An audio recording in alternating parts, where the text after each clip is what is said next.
Good evening प्यारे बच्चों, कैसे हैं आप लोग। आई होप बच्चों स्वस्थ होंगे, मस्त होंगे और एग्जाम्स की तैयारी में कर रहे होंगे बच्चों। क्योंकि अब जो आपका एग्जाम्स आने वाला है ना 2027 में आने वाला है, ठीक है। क्योंकि 2026 का एग्जाम आपका आज हो चुका है बच्चों, ठीक है। और हमने जितने भी सब्जेक्टिव क्वेश्चन आपको बताए थे वो सारे के सारे आपके एग्जाम्स में आए हैं। इस चीज़ का प्रमाण लेकर भी हम नेक्स्ट वीडियो आपके लिए जरूर बनाएंगे बच्चों, ठीक है। लेकिन फिलहाल हमारे सामने आज जो चैप्टर है ना वो है वंशागति एवं विविधता के सिद्धांत पर बात करेंगे, ठीक है। और ये चैप्टर 5 हमारे सबसे मोस्ट इंपॉर्टेंट है आपके यूनिट 2 जेनेटिक्स चैप्टर का, ठीक है। यूनिट 2 जेनेटिक्स के अंतर्गत चैप्टर 5 जो है सबसे ज़्यादा इंपॉर्टेंट माना जाता है। और इसके अंतर्गत क्यों माना जाता है, क्योंकि इसके अंतर्गत ऐसे ही कुछ खास है जो आपके एग्जाम्स में ना रिजल्ट के अंतर्गत बहुत ज़्यादा परिवर्तन ला सकता है। इसलिए हम इसको इंपॉर्टेंट चैप्टर के अकॉर्डिंग रखते हैं बच्चों, ठीक है। चलिए हम लोग पूरा बेसिक से जानते हैं। सबसे पहले हमारा वंशागति एवं विविधता के सिद्धांत। वंशागति क्या होता है? जो हमारा गुण हमारे संतान तक ट्रांसफर हुआ, स्थानांतरित हुआ, हम उसी को क्या करते हैं? वंशागति कहते हैं। विविधता, विविधता क्या करते हैं? अब जो गुण ट्रांसफर हुआ ना और वहां पर जाने के क्रम में एक अलग सा विभिन्नता का गुण दर्शाया, तो हम उसे क्या कहते हैं? विभिन्नता कहते हैं। और इसी दो सिद्धांत को हम लोग पूरे चैप्टर में व्याख्यान के साथ पढ़ने वाले हैं, ठीक है। और वीडियो पसंद आएगा तो वीडियो को एक लाइक करना, कमेंट्स करना एंड अपने दोस्तों के पास शेयर भी करना, साथ ही बेल आइकन भी दबाना जो लोग नए आए हैं इस चैनल पे बच्चों, ठीक है। चलिए हम लोग स्टार्ट करते हैं, पूरे बेसिक से देखते हैं। हम लोग सबसे पहले देखते हैं, एक क्वेश्चन बनाते हैं इससे, ठीक है, कि वंशागति किसे कहते हैं। सबसे पहला हमारा सवाल, और एक विविधता का भी क्वेश्चन इस टॉपिक से उठाते हैं, ठीक है। सबसे पहले हम क्वेश्चन उठाते हैं क्या कि हमारा वंशागति हम किसे कहते हैं, ठीक है। वंशागति जो है ना हम किसे कहते हैं? आपको पता है, अभी हमने जस्ट बताया, जो गुण संतानों में ट्रांसफर होता है, अपना गुण संतान तक लेके जाता है, ठीक है। तो गुण ले जाने की क्रिया, जो संतान तक जो गुण गया, हम उसी को क्या कर देते हैं बच्चा? हम लोग वंशागति के अनुमान पर, हम इसी के आधार पर हम इसे क्या करते हैं? रखते हैं, ठीक है। तो कह सकते हैं कि जनक के गुण, ठीक है, हम आराम से लिख सकते हैं बच्चा, क्या लिख सकते हैं कि जनक के गुणों का स्थानांतरण संतानों में,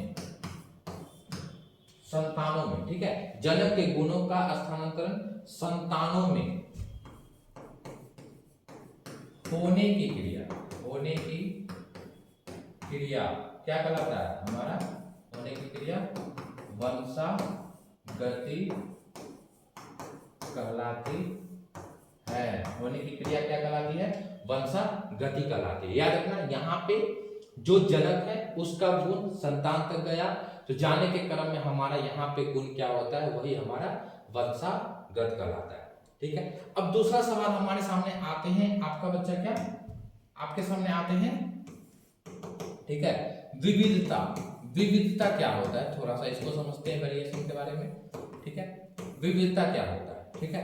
विविधता क्या होता है? विविधता में हम लोग क्या करते हैं कि जो गुण संतान में गया और जाने के अंतर्गत उनके अंतर्गत जो एक चेंजमेंट देखने को मिला ना, तो ये गुण था हमारा विविधता के अंतर्गत, जो हमें विभिन्न प्रकार के देखने को मिले, ठीक है। तो हम ये कह सकते हैं कि जनक तथा उनके संतानों में पाए जाने वाले, ठीक है, लिख सकते हैं, क्या लिख सकते हैं? जनक एवं उनके संतानों में पाई जाने वाली, ठीक है। जनक एवं उनके संतानों में पाए जाने वाली जो समानताएं होती है, ठीक है, पाई जाने वाली असमानताएं, ठीक है, समानता नहीं, असमानताएं, ठीक है,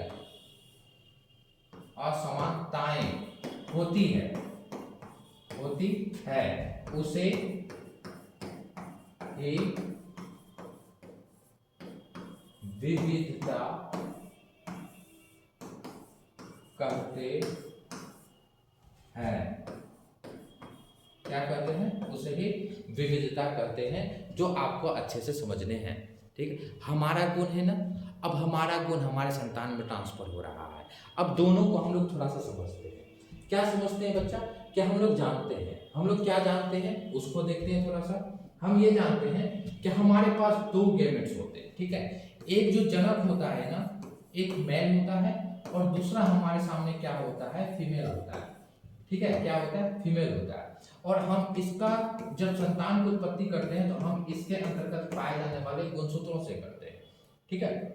और ये गुणसूत्र क्या होता है बच्चा? क्या हमारा बाहर निकलते हैं कब? जब हम इसके अंतर्गत क्या करते हैं, एक विभाजन को हम लोग क्या करते हैं, पैदा करते हैं, और उस विभाजन को मियोसिस के अकॉर्डिंग में हम लोग रखते हैं, ठीक है। और जब ये विभाजन होता है ना, तो नर के अंतर्गत जो वृषण होता है, तो वृषण से हमारा क्या है, व्रीय निकलता है, ठीक है। और इस व्रीय को हम लोग जब देखते हैं ना बच्चा, तो इसके अंतर्गत क्या होते हैं, छोटे छोटे शुक्राणु जैसे गतिशील करने वाले होते हैं, जिसको हम लोग शुक्राणु कहते हैं। और यही शुक्राणु हमारा क्या होता है, अभी आपका इसी शुक्राणु को हम लोग क्या करते हैं, आपका युग्मक कहते हैं, ठीक है। तो हमारा मेल के अंतर्गत से जब विभाजन पैदा हुआ, तो ये वृषण से हमारा क्या कहा, शुक्राणु को निकाला। और शुक्राणु जब निकलता है तो अभी वृषण हमारा समझो कि अगर 46 है, तो ये आधा हो जाएगा हमारा 23, ठीक है। जो यहाँ पर बिल्कुल क्या करता है, ये आधे तौर पे हमारे सेट से निकलता है। सेम जो फीमेल्स होती है ना, जो फीमेल्स होती है बच्चा, ठीक है, इस फीमेल के अंतर्गत पाया जाता है हमारा अंडाशय पाया जाता है, ठीक है, अंडाशय पाया जाता है। और अंडाशय जो है ना, अंडाशय से हम लोग क्या देखते हैं, अंडाणु निकलते हैं। और ये अंडाणु निकलता है एक ही क्रिया का फलस्वरूप, जब मियोसिस की क्रिया होती है, ठीक है। यानी कह सकते हैं कि इसमें 46, और जब ये आधा विभाजन होता है तो हमारे लिए एन निकल जाता है, यानी यहाँ पर 23 गुणसूत्र कह सकते हैं, आराम से निकलते हैं। और जब ये 23 और 23 निकलता है ना, तो हम इसको क्या करते हैं, एन का नाम देते हैं, इसको भी एन का नाम देते हैं। और ये जो एन होता है ना, हम इसी एन को क्या कर देते हैं बच्चा, आपका हम लोग हैप्लाइड के नाम से जानते हैं, ठीक है, जिसको अगुणित बोलते हैं, ठीक है, अगुणित बोलते हैं।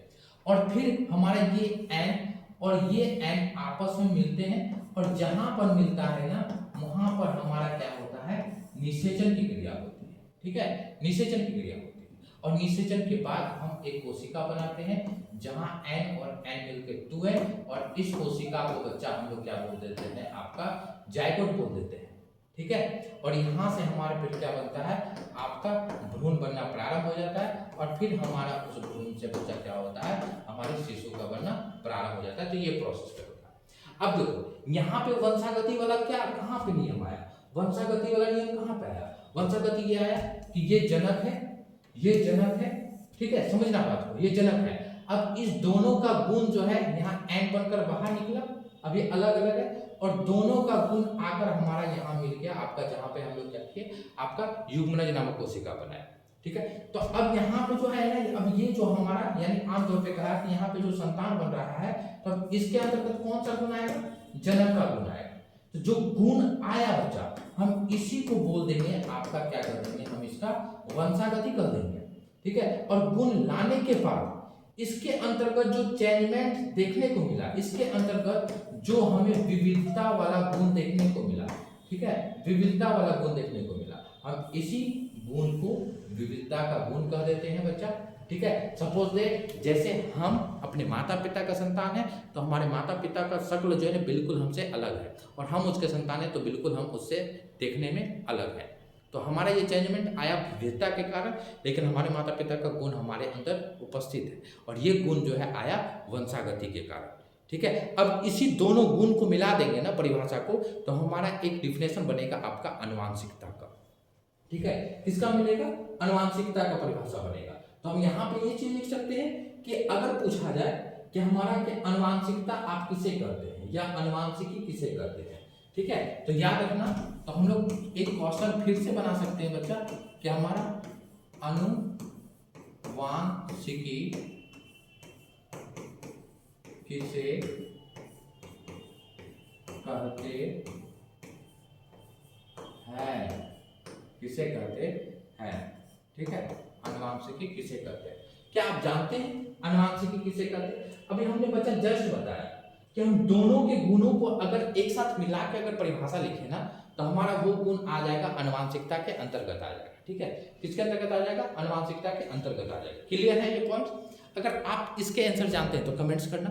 ठीक है, और साथ ही जो लोग नए आए हैं ना बच्चा, वो लोग एक बार चैनल को सब्सक्राइब कर देना। ठीक है, समझ में आ रहा है? एक बार यस जरूर लिखना। ठीक है, अब देखो डिफिनेशन पे चलते हैं। ठीक है, क्या लिख सकते हैं? आराम से सिंपल सा लिख सकते हैं बच्चा, क्या कि जीव विज्ञान की वह शाखा, ठीक है, जिसके अंतर्गत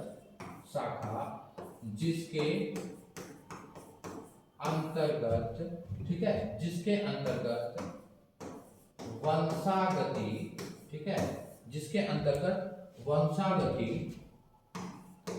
एवं विविधता का अध्ययन किया जाता है। विविधता का अध्ययन किया जाता है। ठीक है, उसे ही हम लोग क्या कर देते हैं बच्चा? अनुवांशिकी कह देते हैं। ठीक है, क्या कह देते हैं? अनुवांशिकी कह देते हैं। इस बात को आपको अच्छे से याद रखने पड़ेंगे कि अनुवांशिकी हमारा क्या होता है। ठीक है, कैसे क्रिया करता है, इस बातों को हमें अच्छे से याद रखना है। ठीक है, अब यहाँ पे देखो, जो हमारा ये अनुवांशिकी वाला शब्द है ना, ठीक है, कौन सा शब्द है? अनुवांशिकी शब्द। ठीक है, अनुवांशिकी शब्द का जो प्रतिपादन किया था, ठीक है, वो किया था बच्चा किसने? और सर्वप्रथम इसका जो क्या बोलते हैं, इस पर जो अध्ययन किया था ना, ठीक है, उसका नाम बच्चा था हमारा मेंडल। क्या नाम था? मेंडल था। ठीक है, तो अनुवांशिक ठीक है, तो अनुवांशिक शब्द का जो है ना, शब्द का सर्वप्रथम प्रयोग, ठीक है, सर्वप्रथम प्रयोग करने वाला जो व्यक्ति था, ठीक है, उस व्यक्ति का नाम लिख लेना बच्चा। उस व्यक्ति का नाम था हमारा विलियम बटसन। ठीक है, जिसको डब्ल्यू बैटसन के नाम से भी हम क्या करते हैं, इसे जानते हैं, जिसको हम लोग क्या करते हैं? विलियम बटसन के नाम से जानते हैं। ठीक है, और जबकि हमारा कह सकते हैं बच्चा ये चीज कि अनुवांशिकी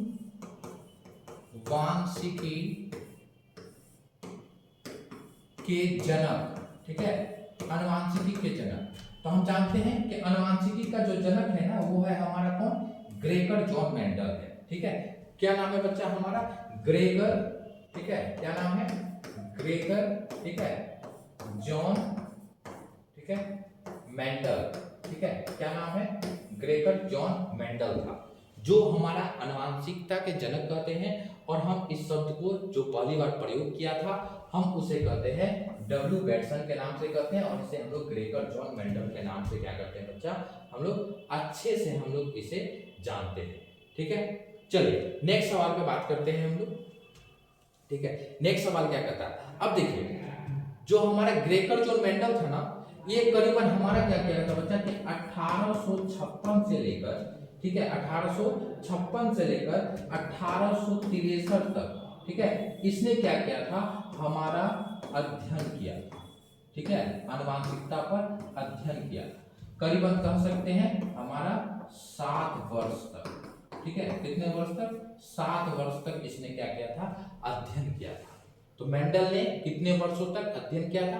अब देखिए, मेंडल जो अध्ययन किया था ना बच्चा, तो एक बात याद रखना, इसने अध्ययन किया हमारा किसका? आपके मटर के पौधे का। मटर के पौधे का अध्ययन किया। किसका अध्ययन किया? मटर के पौधे का। ठीक है, अब मटर के पौधे को लेकर इसने आनुवंशिकता का सिद्धांत लिख दिया। पूरा कहानी इसने लिख दिया। अब क्यों लिखा, इसका भी रीजन था। अब देखिए, अब एक आप ही बताइए कि अगर हम किसी चीज पर प्रैक्टिकल करें, उस पर अध्ययन करें अच्छे से, और हमारा काम पता चला कि हम थोड़ा काम किए हैं, उसके बारे में जानकारी है और बहुत सारा जानकारी हमें क्या है उनसे प्राप्त करना है, और बीच में ही पौधा हमारा मर जाए, तो हमारा क्या हो जाएगा? सारा मेहनत बेकार हो जाएगा। तो इसके लिए मेंडल ने क्या किया? एक पौधे का चयन किया, जिसको हम लोग क्या कहते हैं? मटर का पौधा कहते हैं। ठीक है, अब क्यों कहते हैं बच्चा? क्योंकि मटर का जो पौधा होता है ना, ये आसानी से, ठीक है, ये आसानी से, ठीक है, आसानी से कहीं पर भी लगाया जा सकता है, ठीक है, कहीं पर भी हम मेंडल का या मटर का पौधा को हम लोग कहीं पर भी आसानी से लगा सकते हैं। दूसरा कारण था इसको चुनने का, यह पौधा जो था ना बच्चा हमारा वो एक वर्षीय पौधा था, एक वर्षीय, ठीक है, पौधा था। कौन सा पौधा था? एक वर्षीय पौधा था। ये मटर का जो पौधा था वो हमारा एक वर्षीय था, जो आसानी से कहीं पर भी हमारा उगाया जा सकता था।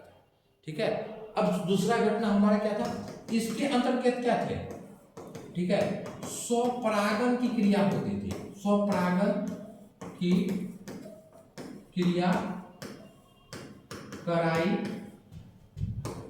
जा सकती थी। ठीक है, स्वपरागन की क्रिया करा सकते थे।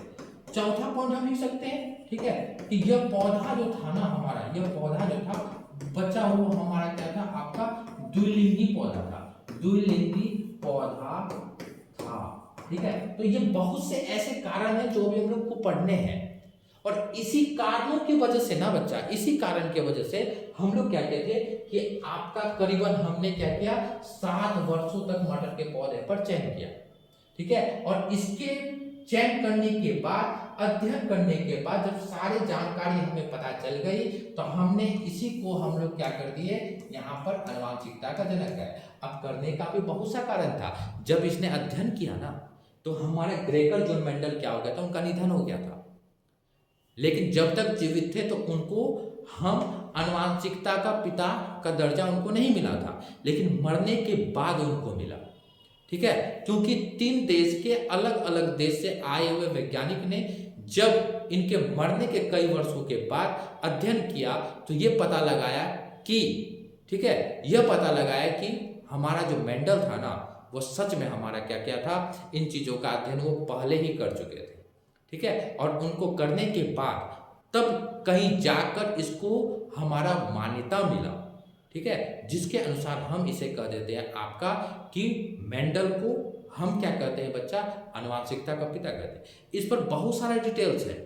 अभी जब हम लोग मेंडल के बारे में पर्सनली पढ़ेंगे ना, कि मेंडल को आनुवंशिकता का जनक क्यों कहा गया, क्यों इस पर चर्चा किया गया, मटर के पौधे का ही चयन क्यों किया गया, ठीक है, कौन से वो 3 वैज्ञानिक थे जो अलग अलग देशों से आए थे, ठीक है, जिसने मेंडल के खोजे गए सारे नियमों का क्या किया, अच्छे से उनके बारे में व्याख्यान किया और पता लगाया कि नहीं, हमारा ग्रेगर जॉन मेंडल जो था वो एक सच्चे वैज्ञानिक थे।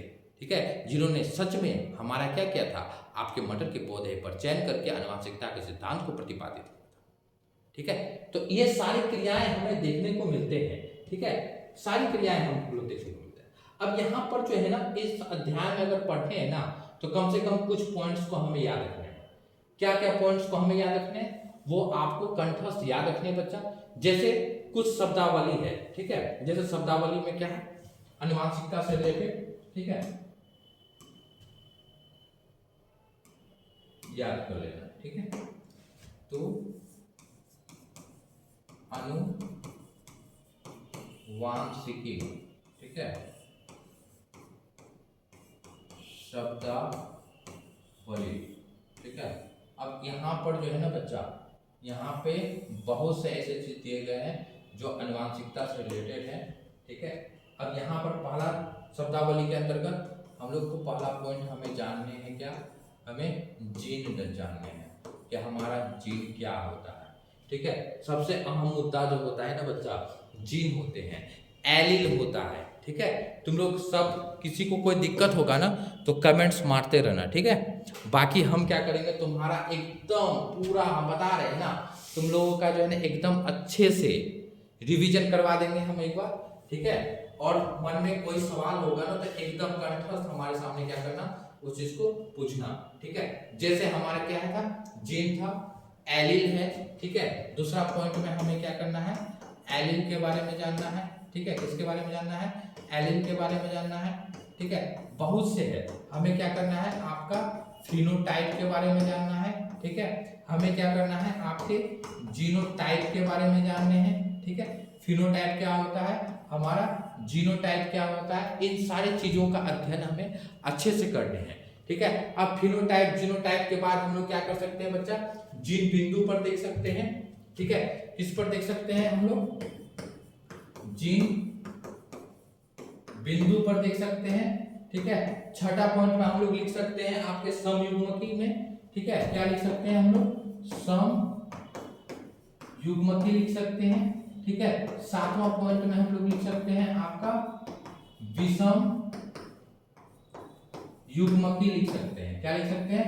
विषम युग्मकी लिख सकते हैं। क्या? आठवां पॉइंट हम लोग, ठीक है, आठवां पॉइंट में हम लोग लिख सकते हैं लक्षण, ठीक है। क्या लिख सकते हैं? हम लोग सारे जो है ना इसके लक्षण को देखेंगे, ठीक है। नेक्स्ट पॉइंट में हम लोग आठवां पॉइंट के बाद जो है ना हम लोग इसका नौवां पॉइंट और 10वां पॉइंट, ठीक है। नौवां पॉइंट में हम लोग विशेषक लिख सकते हैं और 10वां पॉइंट में युग्मक लिख सकते हैं, ठीक है। क्या लिख सकते हैं? एक में नौवां में विशेषक, ठीक है, और इसके लक्षण लिख सकते हैं। तो हमारा ये 10 पॉइंट जो है ना, ये 10 पॉइंट हमें कंठस्थ अच्छे से क्या करने हैं? देखने हैं। जीन किसे कहते हैं? एल किसे कहते हैं? फिनोटाइप किसे कहते हैं? जीनोटाइप किसे कहते हैं? जीन बिंदु किसे कहते हैं? समयुग्मकी किसे कहते हैं? विषम युग्मकी किसे कहते हैं? इसके लक्षण क्या होते हैं, ठीक है। विशेषक क्या होते हैं और इसके लक्षण क्या होते हैं ना, ये सारे अंग हमको देखने ही देखने हैं, ठीक है। सारे अंग हमको देखने ही देखने हैं। साथ ही साथ लक्षण तो 2 बार हो गया, ठीक है। तो हम लोग यहाँ पर एक चीज डालते हैं, यहाँ पे युग्मक डालते हैं, ठीक है। युग्मक डालते हैं, यहाँ पे भी लक्षण होते हैं, तो हमें युग्मक पे देखना है। यानी ये 10 के 10 पॉइंट जो है ना आपके लिए बहुत इंपॉर्टेंट है। कंठस्थ अगर जेनेटिक्स को समझना है तो हमें ये 10 पॉइंट को आपको समझने हैं, जो आपके एग्जाम्स के लिए बच्चा बहुत ज्यादा कारगर सिद्ध होगा, ठीक है। ये आपके एग्जाम्स के लिए बहुत ज्यादा ये कारगर सिद्ध होगा, जो आपको अच्छा खासा जेनेटिक्स का नॉलेज करा सकता है, ठीक है। अच्छा खासा जेनेटिक्स का नॉलेज करा सकता है। ये कैसा लगा आज का क्लास?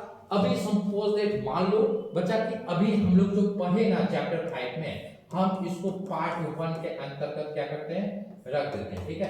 पार्ट 1 के अंतर्गत रख देते हैं। नेक्स्ट क्लास क्या करेंगे हम लोग? नेक्स्ट क्लास इसके आगे लेक्चर पे हम लोग बात करेंगे, ठीक है। हम लोग क्या कर देंगे? लेक्चर नंबर 2 पे हम लोग क्या करेंगे? डिस्कस करेंगे, ठीक है। तो अभी हमारा ये लेक्चर नंबर 1 हो जाएगा, ठीक है। नेक्स्ट लेक्चर 2 पे बात करेंगे, तो वीडियो के साथ अंत तक जरूर बनना। फिर हम लेक्चर 2 पे भी बात करेंगे, और पर डे इस पर जो है ना डेली याद रखना 7 बजे आपका वीडियो अपलोड होगा ही होगा, ठीक है। 7:05 में। तो आप कंठस्थ आओ, चैनल को सब्सक्राइब करो, चैनल को लाइक करो, ठीक है। साथ ही बेल आइकन को दबाओ। इससे क्या होगा?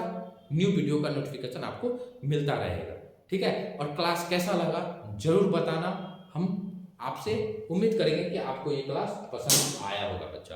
बाकी हम लोग इसके आगे जो है ना ये सारे शब्दावली पे बात करेंगे, ठीक है।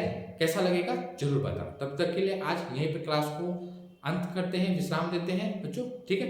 तब तक के लिए जय हिंद, जय भारत और हमारा जय बिहार।